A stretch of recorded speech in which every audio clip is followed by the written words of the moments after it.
Gen Z, Gen Z. Lo bilang pengen jadi bos?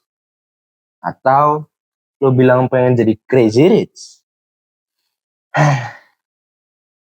Buat berbagi 5.000 aja ke pengemis di pinggir jalan, lo masih mikir, emang 5.000 itu bisa buat lo bangkrut?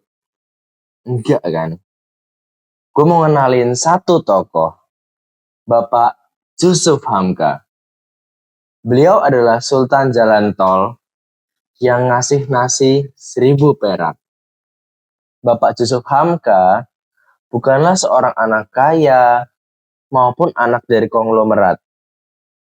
Tapi saat itu beliau adalah seorang anak biasa. Orang tuanya pun hidup seadanya, hidup pas-pasan. Beliau pernah kerja serabutan, bahkan pernah ngamen, pernah ditipu, pernah dihina. Sekedar tidur aja, beliau di pinggir jalan. Dan elu, Gen Z, kerja di warung, lu malu. Beliau nyuciin mobil orang. Tapi mulai dari situ, beliau bisa bayar ratusan karyawan. Bapak Jusuf ini awalnya non-muslim, tapi hatinya berubah. Itu yang membuat dia pada akhirnya masuk muslim. Dan yang membimbing dia, Bapak Gus Dur. Bapak Gus Dur bilang ke beliau, jadi muslim itu bukan soal baju, tapi soal hati. Lu ngaku spiritual, tapi nggak punya empati.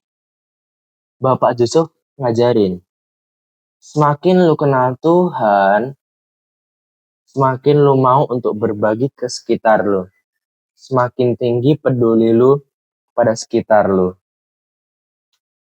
Bapak Yusuf ini adalah pemilik dari PT Citra Marga Nusapala Persada, yang artinya beliau adalah bos besar di balik jalan tol.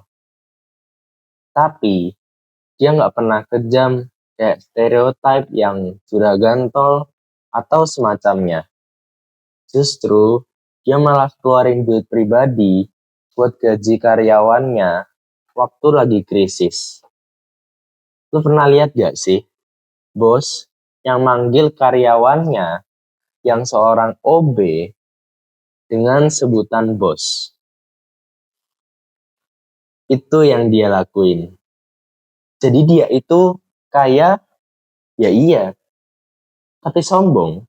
Gak pernah ada di kamusnya. Nah ini, siap-siap dulu. Siap-siap kaget sih. Beliau bikin sebuah warung nasi. Warung nasi yang lengkap dengan sayur, lauk, lengkap deh. Tapi harganya cuman 1.000 perak, woy. Ini orang gila banget. Mau tahu kenapa dia lakuin itu semua? Karena dia itu ngerti, yang orang lapar butuhin itu bukan sebuah motivasi, tapi yang mereka butuhkan adalah makanan. Jadi beliau lebih pilih untuk ngasih makan ratusan orang daripada flexing mobil-mobil mewah. Dan semua orang yang beli nasi 1.000-an itu, gak ada satupun yang ditanyai agama, suku, status, gak ada satupun. Semuanya dilayani dengan rasa yang sama. Hey, lu pikir sukses itu kayak jalan tol?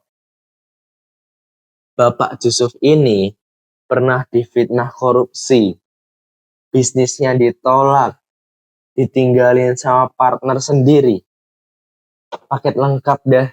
Tapi justru beliau bilang, kalau Tuhan yang jagain elu, siapapun orang yang ninggalin elu, nggak akan bikin lu tumbang.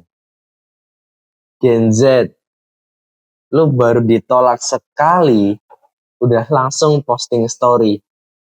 Mental health, mental health, mental health aku terganggu. Bapak Yusuf ini dikhianati berkali-kali. Tapi hal itu justru jadi motivasi bagi dia untuk menolong banyak orang secara gila-gilaan. Dan yang paling hebat dari Bapak Yusuf Hamka adalah beliau nggak pernah percaya bahwa kekayaannya itu miliknya sendiri. Tapi beliau bilang, rezeki saya itu titipan. Kalau Tuhan mau ambil, ya udah bakal habis juga. Jadi, saat orang berlomba-lomba untuk menjadi orang sukses, beliau berlari untuk menjadi orang yang berguna.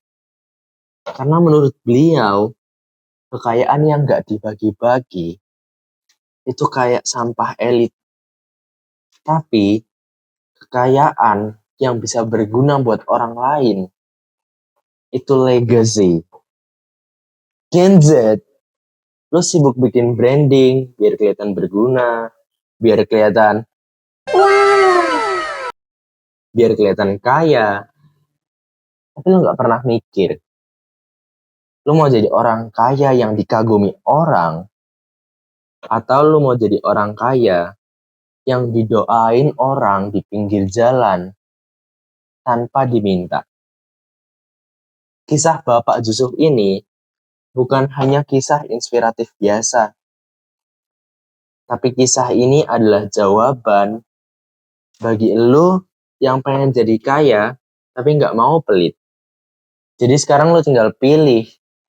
Analoginya, lo mau jadi orang kaya yang bisa ngebangun jalan tol, atau lo mau jadi orang yang cuma ngomentarin hidup orang dari pinggir jalan. Nah, sekarang lo udah tahu kisah beliau dari video ini atau udah tahu sebelumnya? Coba komen di bawah. Saya Gen Z, mari belajar.